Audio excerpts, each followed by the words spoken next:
He was standing in his bedroom when police peeled back the frame of his waterbed and found what no one in Jacksonville could have imagined.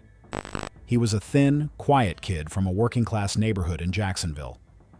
Families there knew one another, and children often played outside together. Joshua Earl Patrick Phillips was born on March 17, 1984. He grew up in a home that his defense later described as strict and sometimes rough. Neighbors said he often stayed to himself and seemed uneasy around adults as he got older. These small parts of his life, his age, his home, his quiet personality, later became important. They helped explain what led to the event that changed everything in November 1998. On November 3, 1998, 8-year-old Maddie Clifton disappeared from her neighborhood. She lived across the street from Joshua. Her disappearance spread quickly through the area. Within days, officers made a shocking discovery inside Joshua's bedroom. Maddie's remains were hidden in the frame of a waterbed. The findings stunned the whole community and soon made national news. Investigators learned that Maddie had been hurt badly before being hidden away. The evidence showed she had suffered several injuries, not just one. The details were difficult to hear, and they painted a picture that was far from an accident.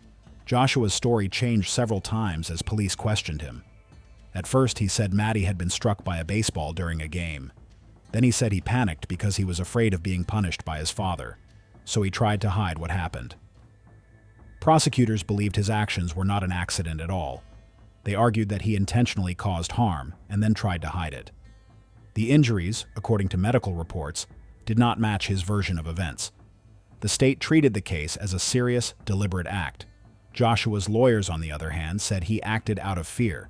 They described him as a scared child from a dangerous home who made terrible decisions in panic. When a 14-year-old faces an adult court, the system has to decide whether to see him as a child or as a grown man responsible for his actions. In 1999, a jury found Joshua guilty of first-degree unlawful homicide. The judge had no choice under Florida law but to sentence him to life in prison with no chance of parole. The sentence was final and harsh. It sent a message across the country that even young offenders could face adult punishments. Later, critics said the defense team had not done enough. They believed Joshua's age and family background should have been considered more deeply. But at that time, the evidence and public anger were too strong to change the outcome. During the trial, prosecutors relied on several key points. Witnesses placed Joshua near the area where Maddie went missing. Physical evidence connected the act to his room and his own. Statements suggested panic and attempts to cover up what happened. The prosecution asked the jury to picture the fear Maddie must have felt. They said Joshua wanted to stop her from telling anyone what had happened. The defense, however, said Joshua was just a frightened teenager who made a horrible mistake in fear of his father's reaction. The jury ultimately sided with the prosecution after studying the forensic reports and testimony. Years passed, but people never forgot the case. Journalists often revisited the story, showing how Joshua had grown into an adult behind bars. Maddie's family shared their pain, saying they had never healed from losing her. National media used the case to discuss how young offenders are punished. Then, in 2012, the United States Supreme Court ruled that automatic life sentences without parole for juveniles could violate the Constitution. This forced states, including Florida, to review such cases. That decision opened a small window for people like Joshua to ask for new hearings. By the mid-2010s, courts began requiring judges to consider a young offender's age, maturity, and potential for change before giving life terms. Joshua applied for resentencing under these new rules. He said he was a child when the act happened, that he grew up in a dangerous household, and that his original lawyer had not properly defended him. The state argued that the case was too serious for any change. After years of appeals, Joshua received a new sentencing hearing in 2017. The updated sentence still left him serving life, but with the chance for review in the future. As of 2025, court records show he was still in custody, waiting for another chance to have his sentence reviewed after about 25 years behind bars. The biggest unanswered questions remain. Why that day? And why Maddie? Joshua told investigators he acted out of fear of punishment from his father after an accident. The prosecution said the injuries showed intent, not fear. Those two versions describe two very different boys. One, a scared teenager who made a terrible mistake. The other, a young man who meant to cause harm. The evidence convinced the jury of the second version. Over time, Joshua's story has been used in debates about juvenile sentencing and second chances. He has spent most of his life in custody, reportedly reflecting on what happened. Maddie's family has remained outspoken. Her mother has said that justice required a strong sentence and that no legal change can erase what they lost. Even decades later, each court update brings the case back into public attention. Jacksonville residents still remember Maddie's smile and the tragedy that shook their neighborhood all those years ago. Joshua's life sentence raised big questions about kids tried as adults. But what happens when a teen's brutal action forces a state to rewrite its laws? Willie Bosket was born, William James Bosket, Jr., in 1962. He grew up in a small, crowded apartment in Harlem. His early life was full of chaos. His father had a history of harm, and his neighborhood offered more trouble than guidance. From a very young age, Willie started getting into serious trouble. By the time he was a young teen, he already had a long list of arrests for stealing, fighting, and other offenses. People who met him later in prison said he was someone who acted first and thought about the results later. That habit eventually led to two tragic subway incidents that would change New York's laws forever. When Willie was 15, things took a darker turn. On March 19, 1978, he got on a number 3 subway train in Harlem. He tried to take money from a man named Noel Perez.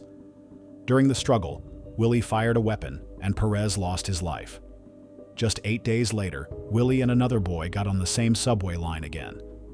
This time, another man named Moises Perez, no relation to the first, was also fatally shot during another attempted theft near the 145th Street station.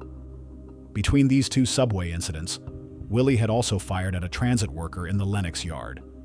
He committed several more armed thefts, including one inside a subway service car. His actions were quick and cold. From his later accounts, he said these events were tied to robbery and his readiness to use force to gain money and respect on the streets. At that time, the law treated minors differently. Willie's case showed how wide that difference could be. Because he was underage, he was tried in family court. During the case, he surprised everyone by admitting to both acts. But family court judges were limited in how long they could sentence a youth. Willie received the maximum allowed, which was only a few years in a youth facility. The public reaction was intense. People were outraged that a 15-year-old who had taken 2 lives could serve only a short sentence. Politicians quickly responded. They used the public anger to argue for stricter laws for young offenders. Soon after, New York lawmakers passed a new law. It allowed prosecutors to charge children as young as 13 as adults in serious cases. It also permitted adult-level penalties. That single legal change would shape how New York handled young offenders for decades. So why did Willie continue down the same path even after being locked up? The answer lies partly in what happened during his time inside. About a year after his sentence began, he escaped from a youth facility. He was caught, and this time sentenced as an adult. Even after being returned, he kept getting in trouble. Reports said he got into fights and other harmful incidents.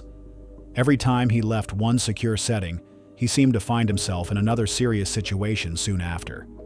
His pattern wasn't random. It came from a mix of learned behavior, survival instincts, and influence from others inside those institutions. The juvenile system at that time also struggled to truly rehabilitate young offenders. These factors pushed Willie deeper into the adult prison system instead of helping him turn his life around. As the years passed, his list of convictions grew. In 1988, about 10 years after the subway incidents, he seriously injured a correction officer during an altercation and was convicted again. Over time, the number of his adult convictions increased, and so did his sentences. Eventually, they added up to what became an enormous prison term. Today, Willie Bosket is serving a sentence of 82 years to life. That means it's almost certain he will spend the rest of his life in prison. Because of his behavior inside, officials have at times kept him under very strict security for the safety of staff and other inmates. The story of Willie Bosket became more than a personal tragedy. It became a symbol of how one case can reshape laws and politics. The public outrage after the subway incidents led lawmakers to lower the age at which a young person could be treated as an adult in serious cases. Supporters of the law said it was needed to deal with rising youth violence. Critics argued it would harm many young people by pushing them into an adult system where rehabilitation was nearly impossible. Either way, Willie's actions left a deep mark on New York's justice system. The change that followed wasn't just about legal language. It showed how fear and public anger could drive major policy decisions. In the years that followed, Willie Bosket's story appeared in books, documentaries, and long debates about the justice system. Journalists and researchers studied his record closely. His escapes, the harmful episodes inside prison, and his never-ending parole denials. Fox Butterfield wrote a book that detailed Willie's life from childhood to adulthood. It explained how a boy with a history of offenses became the face of the city's youth violence problem in the late 1970s. Writers often described him as someone who rarely showed regret. Instead, he spoke about survival and what he learned growing up on the streets. Those accounts shaped how people saw urban violence during that time. They showed how society reacted to fear by changing the laws that governed its youngest offenders. When asked if he ever felt sorry, the answers depended on who you asked. In some interviews, Willie spoke defensively about his past. He said that the institutions he entered were confusing, and that he learned more from other inmates than from staff. Some families of his victims and prison officials said they never saw true remorse from him. Others believed that his environment and the system's harshness had shaped him into someone unable to express guilt in the usual way. To this day, people still debate what his story truly means, whether it's about personal failure, social neglect, or a justice system that didn't know how to help a broken child before it was too late. In the next case, what looked like a normal teenage obsession was actually a warning sign years in the making. Kip Kinkle grew up in what most would call a normal American household near Springfield, Oregon. His parents, Bill and Faith Kinkle, were caring and active in their community. They were both teachers and had 2 children, Kip and his older sister, Kristen. From a young age, Kip showed signs of struggle. He had sudden changes in mood, unusual thoughts, and a growing interest in weapons. His parents tried to guide him through these issues, taking him to a psychologist. He was given medication, but he stopped taking it by the end of 1997. Teachers and relatives later said that Kip's behavior often shifted between calm and angry. He was bright but easily frustrated. He also began to believe things that others found strange or concerning. By the spring of 1998, Kip's thoughts had grown darker. On May 20th, he ended the lives of both his parents inside their home. The next morning, he went to Thurston High School carrying 2 small firearms. Inside the cafeteria, he opened fire on his classmates. 2 students, Ben Walker and Mikael Nicolason, lost their lives, and many others were hurt. The scene was filled with panic. Students hid under tables or tried to run for safety. Others tackled Kip to stop him before more harm was done. Police soon arrived and took him into custody. Investigators later said that Kip had planned his actions. He had collected weapons secretly for months. He wrote about his thoughts and fears in journals. In those writings, he mentioned hearing voices that spoke directly to him. He claimed the voices told him to hurt others and sometimes himself. Kip told doctors that he began hearing those voices around the age of 12. He described believing that the government had put a device in his head and that a foreign invasion was coming. Because of embarrassment, he kept these thoughts hidden from almost everyone, even his parents.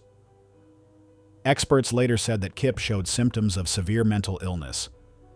He had been diagnosed with major depression and later showed signs of a psychotic disorder. Many believe that his untreated mental health issues, combined with easy access to weapons, created a dangerous situation. The events at Thurston High deeply affected the community. Families were heartbroken. Friends struggled to understand how a 15-year-old from a stable home could cause such devastation. When the case went to court, It drew national attention. In September 1998, Kip admitted to taking the lives of his parents and 2 students. He also accepted responsibility for the many others who were hurt that day. His guilty plea meant he avoided a possible capital sentence, and the court moved to the sentencing stage. Over 6 days, the judge listened to emotional statements from victims, families, and experts. Some people saw Kip as a sick teenager who needed help. Others said he had planned his actions carefully and should face full punishment. The court gave him a sentence of more than 100 years, with no chance of release. This meant he would live the rest of his life in prison. The case started national debates about how the justice system should handle young people who cause large-scale harm. Some argued that teenagers should not be judged the same as adults, especially when mental illness is involved. Others believed accountability had to come first. The discussion also raised concerns about how easily young people could obtain weapons. In the years that followed, Kip filed several appeals, but all were denied. He was transferred to adult facilities when he became older. From prison, he gave a few interviews, expressing regret for what he had done. He said he now understands the deep pain he caused and wishes he had received stronger mental health care earlier in life. In those interviews, Kip said that he once believed the voices were real. He explained that he hid those symptoms because he didn't want to be labeled. He spoke about how much guilt he carries and how the events continue to haunt him. The Springfield community, even decades later, still feels the impact. Survivors live with both emotional and physical scars. Families remember the loved ones they lost, while others continue to ask how early help might have changed everything. Kip's story is often used in discussions about youth mental health, school safety, and how families and schools can spot warning signs before tragedy strikes.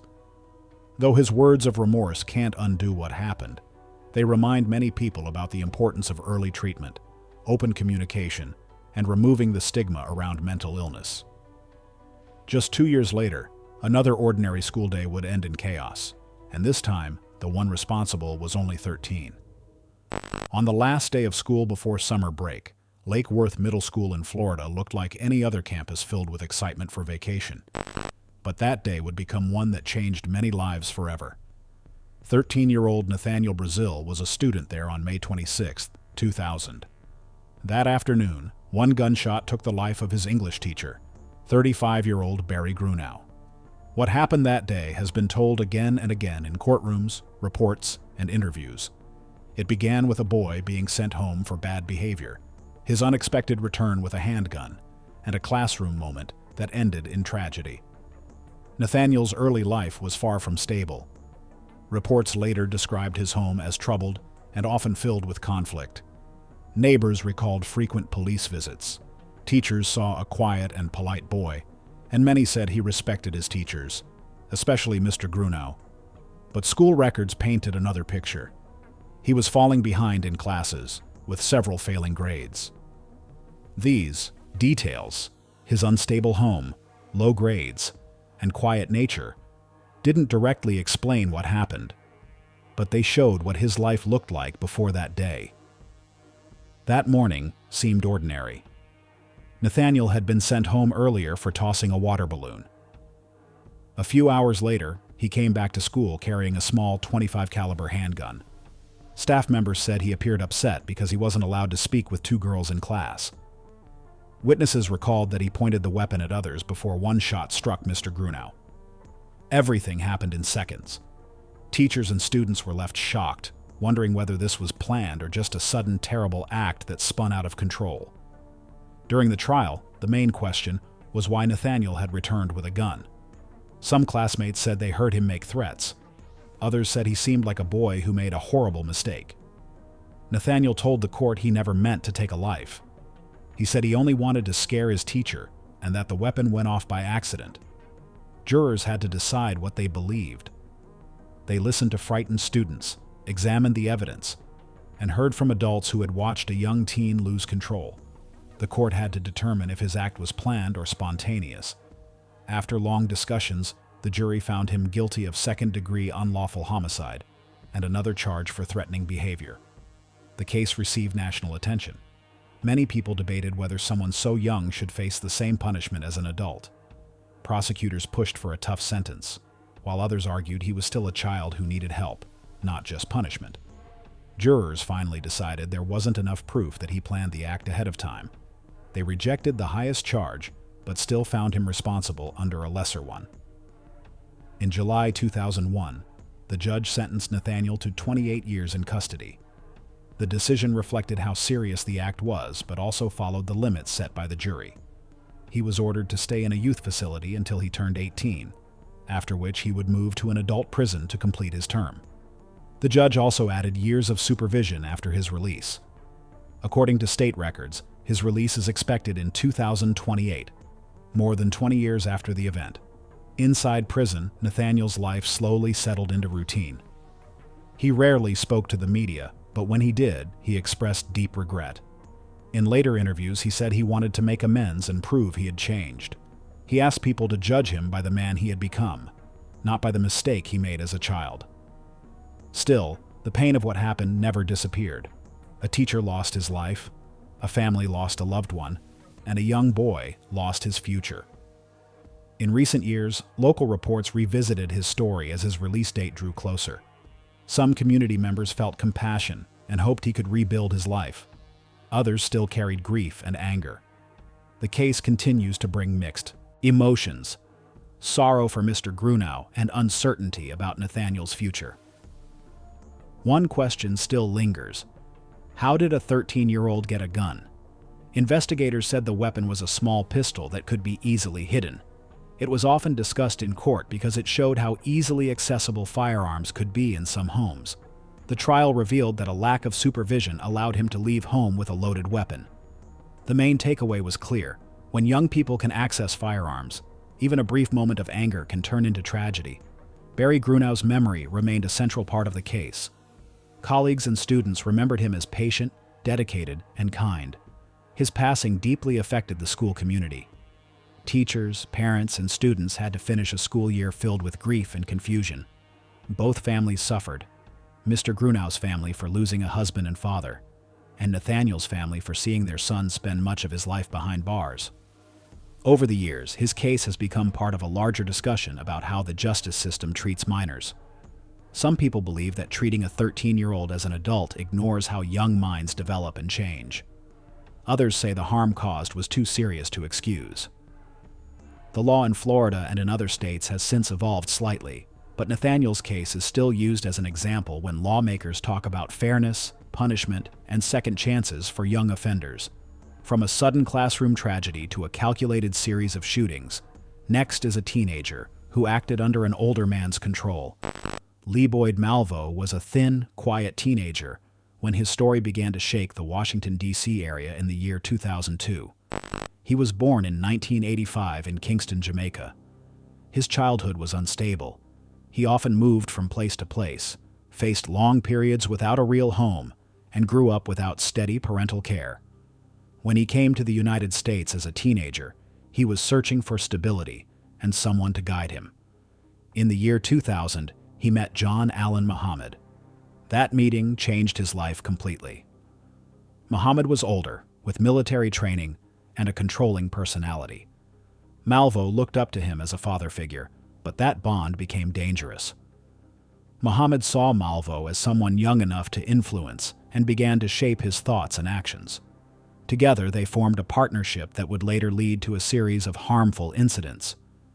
These events brought fear across several states and especially terrified communities around Washington, D.C. The events did not happen all at once. During early 2002, there were several shooting incidents and thefts reported in different states. But things escalated in October of that year. That month became known for what the media later called the D.C. sniper spree. For 3 weeks in October 2002, people were shot in random locations: gas stations, parking lots, and shopping centers. Victims were often just doing everyday tasks like pumping gas, walking to their cars, or buying coffee. 10 people lost their lives in the Washington, D.C. area, and 3 more were seriously hurt. Later investigations connected more cases from earlier in the year, showing that the two had been active for months. The randomness of the acts caused deep fear. No one knew who might be next. The two used a rifle fired from the trunk of a blue Chevrolet Caprice, which made them difficult to spot. News reports spread quickly, and the public lived in constant fear for weeks. Investigators later learned that Muhammad's plan involved trying to get money through threats. He planned to create fear by leaving a fake explosive device on a school bus and then demanding ransom money. Malvo was often the one who fired the weapon. He sat in the back seat, using a modified rifle that could shoot through a small hole in the trunk. The victims were often random, people who simply happened to be nearby. Their ability to move between locations and change tactics made them hard to catch. They practiced shooting from a moving car and used methods to delay discovery. Authorities later said the motive was partly financial and partly influenced by Muhammad's distorted beliefs. He presented himself as a teacher and convinced Malvo that they were on a mission. The way they carried out the shootings was very methodical. Early on, one person sitting in a car outside a convenience store was struck from across the gas pump area. Another was targeted while loading wood into a truck outside a hardware store. They also sent messages to authorities and the public, claiming responsibility and trying to increase fear. Police departments across several states, along with the FBI, worked non-stop to track them down. They studied camera footage, collected witness statements, and compared bullets. The key clue came from a witness who noticed the unusual car and its license plate. That led investigators straight to the blue Chevrolet Caprice. On October 24, 2002, both Muhammad and Malvo were arrested, finally bringing an end to the spree that had paralyzed entire neighborhoods. During the trial, prosecutors focused on Malvo's role as the shooter. The defense, however, argued that he was a manipulated teenager under Muhammad's control. They described how Malvo had been groomed, taught to obey, and made to believe he was part of a greater plan. This raised difficult questions. How responsible is a 17-year-old who was deeply influenced by an adult? And how much should that matter when so many innocent people had lost their lives? Malvo eventually pleaded guilty to 6 cases in Maryland and was convicted in Virginia for others. Judges gave him multiple life sentences with no chance of parole. Muhammad, who was considered the leader, received the capital penalty and was executed in 2009.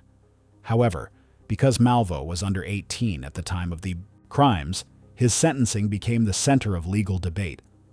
Over time, U.S. Supreme Court rulings declared that automatic life sentences without parole for juveniles were unconstitutional. This change in the law allowed Malvo and others like him to request new hearings. Some of Malvo's Virginia sentences were overturned by federal judges, allowing for resentencing under the newer rules. His Maryland convictions took longer to review and went through separate legal steps. In 2020, Virginia passed a new law that allowed people who were under 18 at the time of their sentencing to apply for parole after serving a certain number of years. This gave Malvo a chance for reconsideration, though many officials and families affected by the case opposed early release due to the scale of the act. A question that continues to be asked even now is, why did Malvo follow Muhammad so blindly? The short answer is that Malvo was young, alone, and emotionally vulnerable. Muhammad offered him a sense of belonging, mixed with fear and manipulation. Over time, Malvo went from being a follower to an active participant. The justice system had to balance his age and mental development against the reality of what had happened and the people who were harmed.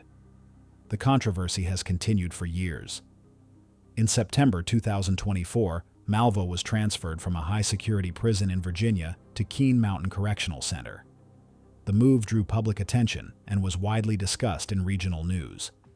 Meanwhile, legal issues in Maryland continued.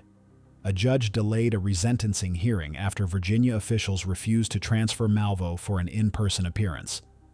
His lawyers argued that he needed to be physically present, while officials in Virginia said the risks were too high. These disputes showed that, even after more than 20 years, Malvo's case remains active in the courts. If one teenager was guided by obsession, what happens when another is pushed to the edge by humiliation and shame? Brandon McInerney grew up in a very unstable home. He was born in Ventura County in January 1994. During his childhood, he moved back and forth between his mother's and father's homes. Both parents struggled with addiction and frequent legal issues. Reports from the case described a tense family life. His mother was dealing with substance problems, and his parents' fights often brought social services to their door. Even before the school tragedy, the family had already been involved with courts and child protection programs. These details don't excuse what happened, but they help explain the difficult environment that shaped a 14-year-old who carried anger and confusion into school. In the weeks before the classroom incident, tension had been building between Brandon and a classmate named Lawrence Larry King. Larry was 15 and often dressed in a way that expressed his personality, wearing makeup and heels to school. Some students teased him, while others admired his confidence. Witnesses later said that Larry's open behavior sometimes made other boys uncomfortable, including Brandon. Classmates noticed the two exchanging harsh words. Teachers also saw moments where things almost turned physical. Some students even said Brandon had tried to get others to confront Larry, but no one ever acted on it. Eventually, the situation reached a breaking point. On the morning of February 12, 2008, everything changed. Brandon sat behind Larry in a middle school computer lab in Oxnard, California. It was an ordinary morning. Students were doing their classwork, and backpacks lined the desks. Around 8:15, according to several witnesses, Brandon took out a small revolver from his bag and fired 2 shots toward Larry from close range. The sounds froze the room. Students screamed and ducked. Teachers rushed forward to help. Larry fell from his chair and was taken to the hospital. He was placed on life support and passed away 2 days later. The image of a student using a weapon inside a classroom shocked the nation and sparked a wave of conversations about bullying, school safety, and intolerance. People then asked the hardest question: why did Brandon do it? Prosecutors said it was motivated by hate. They argued that Brandon was angry at Larry for expressing himself openly, and that investigators found extremist materials in Brandon's home. They described the act as planned and targeted. Brandon's defense team painted a different picture. They said that Larry's constant attention toward Brandon had made him feel embarrassed and cornered. They described Brandon as a scared teenager who had reached his emotional limit and acted out of fear, not calculation. Both sides presented classmates and teachers as witnesses, and the stories they told showed just how intense the situation had become between the two boys. The first trial took place in adult court in 2011. It lasted several weeks and ended without a final decision. Some jurors believed it was a deliberate act, while others saw it as something done in the heat of the moment. Because the jury could not agree, the case was declared a mistrial. The district attorney planned to retry the case, but later dropped the hate-related charge. Before a new trial began, both sides reached a plea deal in November 2011. Brandon, then 17, admitted guilt to second-degree unlawful homicide, voluntary manslaughter, and firearm use. In December, the judge sentenced him to 21 years in custody, without credit for the nearly 4 years he had already spent waiting for trial. He would not be eligible for early release. The case closed legally, but it continued to raise questions about how the justice system should handle serious acts committed by minors. During the hearings, emotions ran high. Larry's family described how deeply their lives had changed. They spoke about the empty space left in their home and how hard it was to move forward. Some members of the community also showed quiet support for Brandon, believing he was too young to face such a long sentence. Brandon did not speak in court, but his lawyer said he felt remorse. The sentence meant that he would be in his late 30s before completing his time. After the sentencing, the discussions did not stop. The story inspired documentaries, articles, and debates about how schools should handle bullying, harassment, and gender expression. HBO later released a documentary titled Valentine Road, which revisited both boys' lives and showed how complicated the situation really was. Brandon first served time in a youth facility and was later transferred to an adult institution when he turned 18. Records show that he remained in the California system under programs meant to help young inmates prepare for re-entry. As of 2025, he is still in custody, with a release date set beyond that year. The community of Oxnard continued to struggle with the memory of what happened. There were protests, safety reviews, and long conversations about what schools can do to prevent similar tragedies. When people look back at this case, there are no simple answers. Some believe Brandon was shaped by years of neglect and extremist ideas. Others see him as a young boy who made a terrible choice after feeling humiliated and cornered. Larry, too, was a teen trying to find himself in a world that wasn't always kind to differences. The classroom where it all happened became a symbol of what can go wrong when warning signs are ignored. Afterward, schools across the country reviewed their safety and harassment policies. Educators began talking more about inclusion and how to protect vulnerable students before tension turns into tragedy. Up next, a boy who roamed the streets with purpose, studying homes until he found the one that would make national headlines. Daniel Marsh grew up in a quiet California neighborhood. By his mid-teens, he became the center of one of the state's most shocking local cases. He was born in 1997. As a child, he once used CPR to help his father, something that made headlines at the time. But as he grew older, his behavior began to change. His parents separated when he was young, and people who knew him later described him as isolated and withdrawn. He started showing an interest in dark subjects. Friends said he often talked about having dark thoughts and was fascinated by videos and stories that involved harm. By April of 2013, those thoughts turned into action. That month, two elderly neighbors, Claudia Maupin and Oliver Chip Northup, lost their lives inside their home in Davis. That night, between April 13th and 14th, Daniel left his house and wandered the streets. He picked a random home, cut through a back window screen, and quietly went inside. He stood over the sleeping couple for several minutes before carrying out the act. Investigators later said the scene showed extreme force. Reports mentioned more than 100 wounds combined between the two victims. Daniel later confessed that he watched them before acting and felt a strange sense of excitement. He told investigators he felt nervous but thrilled during the act. He also admitted that he kept the weapon afterwards, saying, "I'm not going to lie, it felt amazing." That confession became one of the most discussed moments in court. When investigators asked why he chose that house, his answer was chilling. He said he had been walking through neighborhoods, looking for random targets. He admitted that he had been thinking about doing something like this since childhood. He had also drawn sketches and written about dark thoughts in notebooks. Several friends later testified that he had often talked about harming people, sometimes laughing about it, but always in a way that felt serious. 2 months later, a former friend named Alvaro Garibay came forward. He told police that Daniel had been bragging about what he did. That tip led detectives to Daniel. After that, phone records, physical evidence, and Daniel's own statements built a strong case against him. At the scene, officers found clear signs that the act was planned. The window had been cut open carefully, and the suspect had brought a weapon with him. Investigators said he tried to make it look like a burglary. During the trial, the defense argued that Daniel's age and mental health should be considered.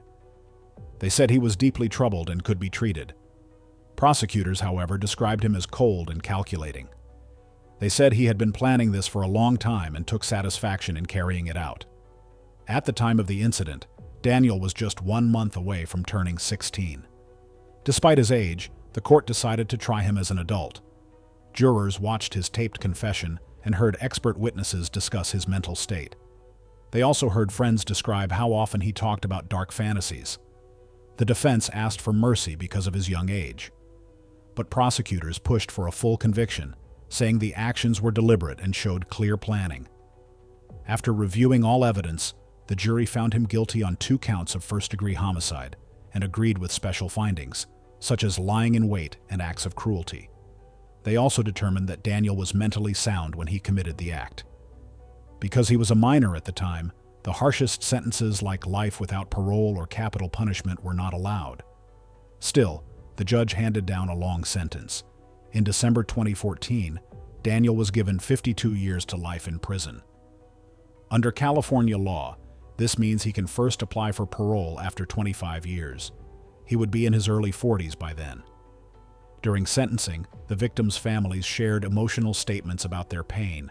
The judge said Daniel's actions were carefully planned and showed no regard for human life. In the years that followed, his lawyers appealed the case. They argued that changes in juvenile law might apply to him and asked for new hearings. Some legal discussions focused on whether teenagers who commit such acts should be treated differently from adults. Courts reviewed several aspects of the case, but ultimately, the conviction and sentence were upheld. Daniel remains in state custody. Public discussion about his case continued for years. Many people debated whether someone who did something so brutal at a young age could ever truly change. Families of the victims said no sentence could bring peace. Later, Daniel appeared in recorded interviews where he spoke about his past and claimed that he had changed. A video of him talking about his life after imprisonment spread online and drew criticism.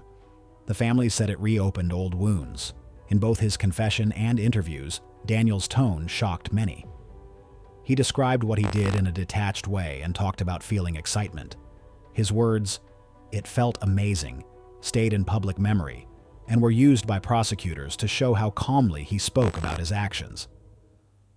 Michael Adam Carneal was a quiet teenager from a small town in Kentucky. He became known nationwide after a tragic school event that took place in the late 1990s. He was born in 1983 in McCracken County, Kentucky. He grew up near Paducah and started at Heath High School as a 14-year-old freshman in 1997. People who knew him later said that he often felt left out. He believed other students made fun of him and that his family life was unhappy. In later interviews, he said he could not explain why he did what he did. He said he had felt miserable, unloved, and that nobody cared about him. On the morning of December 1st, 1997, students gathered for their usual prayer group in the school lobby. Carneal came to school that day, carrying a bag that hid a small pistol. Reports later showed that he had spent weeks secretly collecting weapons. He had taken one from his parents' home and others from a neighbor's garage. He had even told classmates that something big would happen on Monday. When he sat down among the group and suddenly took out the pistol, chaos followed. He fired several shots, striking 9 students. 3 girls, Nicole Hadley, Jessica James, and Casey Steger, lost their lives. 6 others were hurt. Witnesses described the fear and confusion that filled the room, and the silence that came afterward as everyone tried to understand what had just happened. People have debated for years what caused Carneal to act that morning. Many factors were mentioned, including bullying, loneliness, false rumors, and serious mental health struggles. In some interviews, he said he heard voices. He also said he felt unloved by his parents and mistreated at school, but no single reason clearly explained his actions. Even official records say the motive was uncertain. Carneal himself admitted at times that he did not fully understand why he did it. Right after the event, the situation inside the school was heartbreaking. Carneal dropped the weapon and reportedly said to a classmate that he could not believe what he had done. He then surrendered to the school principal. Families rushed to the scene looking for their children. The 3 students who lost their lives left behind families and a devastated community. Lawsuits were later filed as families searched for accountability beyond Carneal. Some questioned whether parents or even entertainment influences could have played a role. In 2006, families reached a financial settlement. Investigators, meanwhile, confirmed that Carneal had carefully planned his actions and collected weapons in advance. Carneal's legal process was complex. It involved both juvenile and adult court systems. In October 1998, he admitted guilt, but was also declared mentally unwell at the time of the act. He accepted responsibility for taking 3 lives and 5 serious injuries. The agreement gave him a life sentence, but allowed for a chance of parole after 25 years. This was the maximum allowed for his age under Kentucky law. Prosecutors said this arrangement would make it possible for him to receive mental health treatment while in custody. Over time, Carneal tried to cancel his plea, claiming he had not been mentally fit to agree to it. The courts, however, rejected those requests. When he turned 18, Carneal was moved from a juvenile facility to an adult correctional institution. He was later placed at the Kentucky State Reformatory. He continued to file appeals, again arguing that his mental condition had made his original plea unfair. The courts dismissed those appeals each time. According to state records, he is still serving a life sentence. Over the years, survivors and family members have appeared at parole hearings to share their pain and describe how the event changed their lives forever. Each hearing brought back the painful memories for the community. In September 2022, Carneal was finally eligible for parole after 25 years. The Kentucky Parole Board listened to testimonies from victims, family members, and Carneal himself. During the hearing, he admitted that he still heard voices. After private discussions, the board decided unanimously that he would not be released. They ordered that he serve the rest of his sentence in custody. Under state law, this decision means he has no further parole opportunities unless a governor grants special consideration. The board explained that their choice was based on the seriousness of the act, the lasting harm to the victims and community, and ongoing concerns about his mental health. Unless the governor intervenes, Michael Carneal will remain in prison for the rest of his life. Mason Sisk was 14 years old when, on the evening of September 2, 2019, he entered his family's home in Elkmont, Alabama. What happened that night would shock the entire community. His father, John Wayne Sisk, was 38. His adoptive mother, Mary Kimberly Prater Sisk, was 35. Their 3 young children, 6-year-old Kane, 4-year-old Aurora, and 6-month-old Colson, were all found in their bedrooms, each having lost their lives from gunshot wounds. Mason had been living with the Sisk family for years. Reports describe him as a child who seemed to have a normal life, though his early background and biological family history were not widely shared. What is known is that he was 14 at the time of the event and 18 when he received his sentence in 2023. In the months leading up to that night, there had been growing conflict inside the home. Investigators later shared that Mason told officers he was frustrated with the constant arguments between his parents.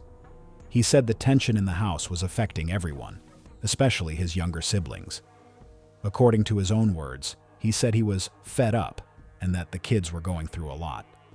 At first, Mason claimed he had been downstairs playing video games when he heard what he thought were gunshots. He said he ran outside and saw a vehicle driving away. But when investigators started digging deeper, his story began to fall apart. They found traces of gunpowder on his hands and noticed that he had called his girlfriend several times before contacting emergency services. These details did not fit the story he had given. Investigators later concluded that Mason had taken a handgun from a friend's home before the incident. They believe he brought it inside his family's house late that night and used it against each family member as they slept. When confronted with his recorded confession, Mason admitted to what he had done. He told officers that he acted because he was tired of the constant fighting and believed his younger siblings were suffering because of it. Prosecutors described Mason as having serious anger issues. They also said there were earlier warning signs. One of the claims presented in court was that he once tried to harm his stepmother by putting peanut butter in her coffee, knowing she had a severe allergy.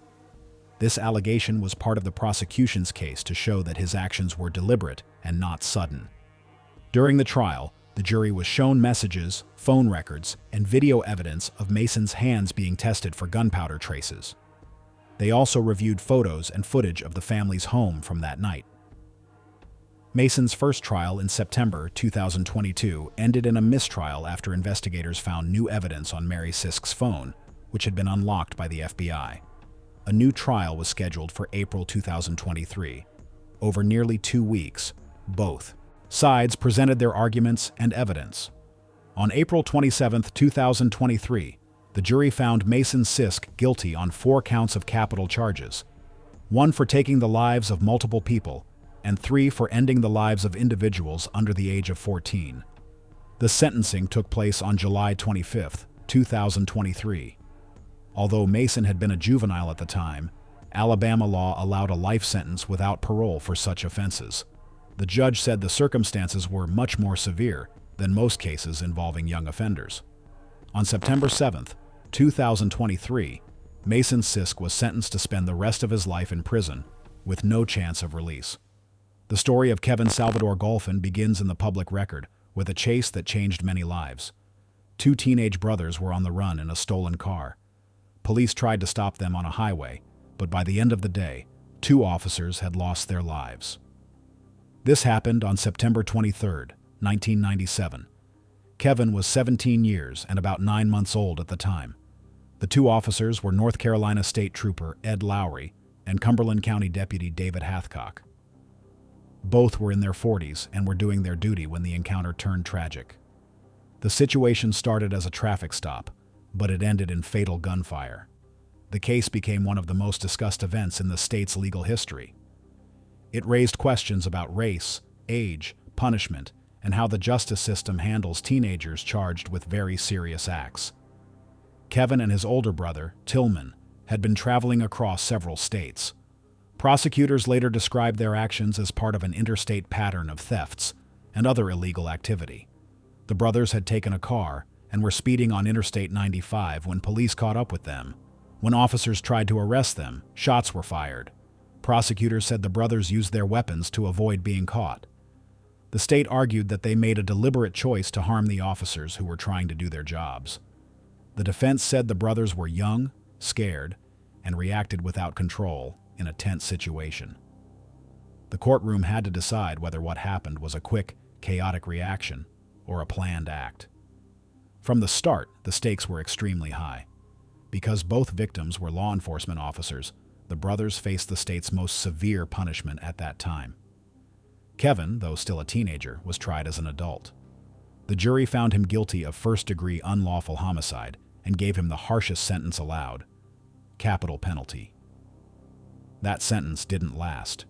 In 2005, the United States Supreme Court ruled that sentencing minors to capital punishment violated the Constitution. North Carolina then changed all such sentences to life in prison. Kevin's punishment became life without the possibility of parole. For years, that remained his sentence.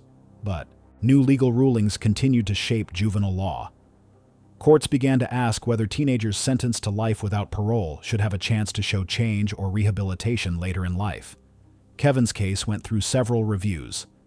He had a resentencing hearing in 2005, and more hearings followed after rulings such as Miller v. Alabama, which said that automatic life without parole sentences for juveniles were unconstitutional.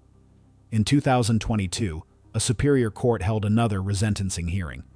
The judge decided Kevin should serve 2 consecutive life without parole sentences.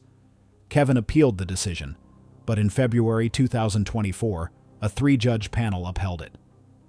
The North Carolina Supreme Court declined to review it again. Kevin then turned to the U.S. Supreme Court, arguing that the state's law still acted like a mandatory life without parole system for juveniles. In October 2025, the nation's highest court refused to hear his appeal. Court records describe the event in careful detail. Witnesses testified about how the confrontation happened. Forensic evidence connected the brothers to the scene. Jurors found the prosecution's account convincing. Prosecutors said the brothers had chances to surrender peacefully, but didn't. They said the effort to escape led to fatal consequences. The defense focused on Kevin's age and background. They said he had grown up in a dangerous home, suffered from emotional trauma, and had little mental health support. Later in prison, Kevin earned a GED, completed anger management and mental health programs, and claimed he had worked to change his behavior. Still, the court decided that the severity of the event outweighed those improvements. Why were the sentences so severe when Kevin was still a teenager? At that time, North Carolina law allowed the capital penalty for certain acts, including those involving law enforcement officers. Many juries saw such cases as especially serious. Over the years, the law changed, but the state continued to allow life without parole in rare juvenile cases. Kevin's lawyers said his youth and life history should give him a chance for future release. The state disagreed, arguing that the facts of the case made release inappropriate. The appeals no longer focused on whether Kevin was responsible. The jury had already decided that, but on how the Eighth Amendment, which protects against cruel punishment, should apply to young offenders. Inside the courtroom, emotions were raw. Family members of Trooper Lowry and Deputy Hathcock spoke about their pain and the impact on their community. They said the repeated court hearings made it harder to move forward. Kevin expressed regret and said he had tried to change while in prison, but the court did not find enough reason to offer parole eligibility. The judge said the decision was based on the seriousness of the event, public safety, and state law. Those factors led to the 2 life without parole sentences that remain today. The case reflects a larger debate in America. How should the law treat young offenders who commit very serious acts? Should a single act at 17 define the rest of a person's life? Supporters of strict punishment say some acts are too severe to risk releasing the person responsible. Others argue that young people can change and should have a second chance later in life. In Kevin's case, the courts made their view clear. After years of appeals and reviews, the outcome stayed the same. 2 consecutive life without parole sentences. Today, Kevin remains in prison. He continues to take part in education and rehabilitation programs, but those efforts have not changed his sentence. The story ends with lasting pain for everyone involved. Trooper Ed Lowry had served for 22 years. Deputy David Hathcock had served for 18 years. Their families and colleagues spoke about the deep loss they still feel. For Kevin and his brother, their path from freedom to imprisonment began in a few moments on that interstate. The courts have reviewed the case many times, and the decisions have stood firm. Whether one sees that as justice or as a lost opportunity for change depends on personal belief. But the record is clear. The brothers remain convicted, and Kevin continues to serve 2 life sentences without parole after the final appeal was denied in 2025.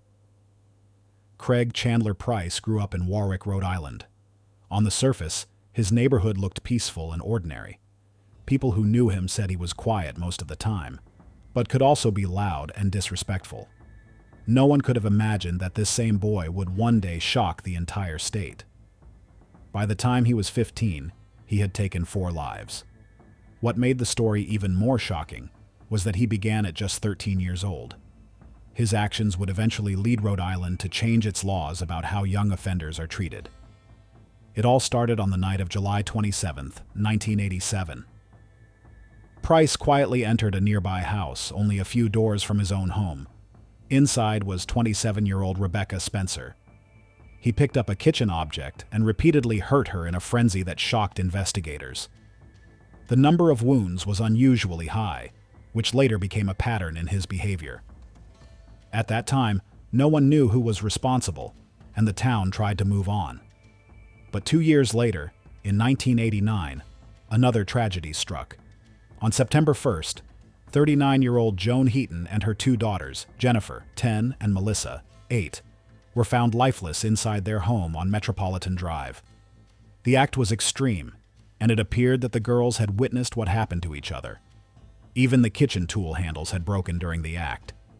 The discovery horrified everyone in Warwick. The community couldn't believe something so brutal had happened to a mother and her children, inside their own home. When police finally caught Price, his behavior shocked them even more. He spoke calmly and admitted everything.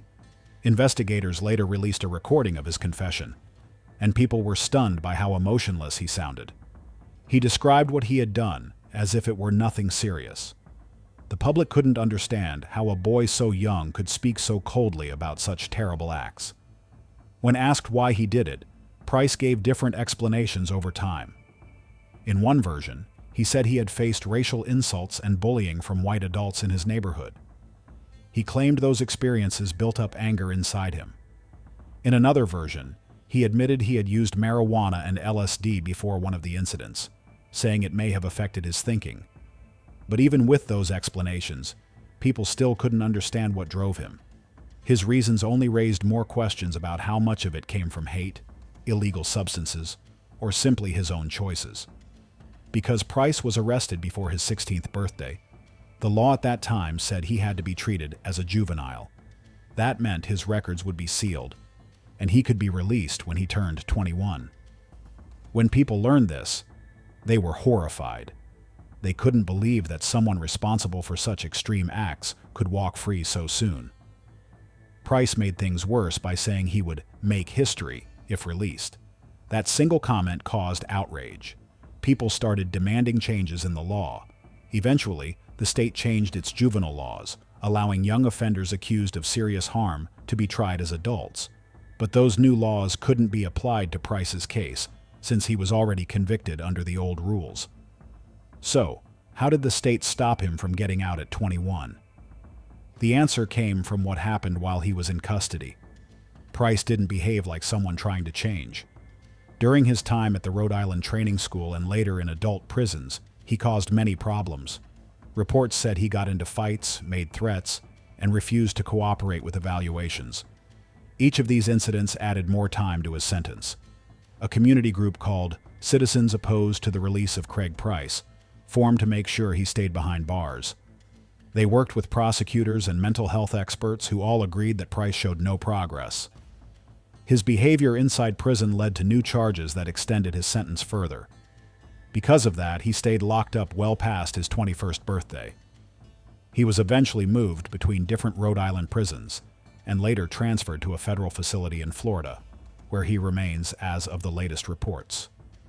Price's case was handled under juvenile law, which meant it looked very different from a standard adult trial. Families of the victims sat in court and listened to every detail, heartbroken and angry.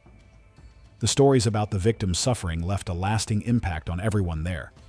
The court had to follow the rules of juvenile justice, even though those rules didn't seem built for something this severe. Judges and prosecutors tried to find ways to keep him detained longer, while lawmakers worked to close the loophole that allowed such light punishment for serious cases.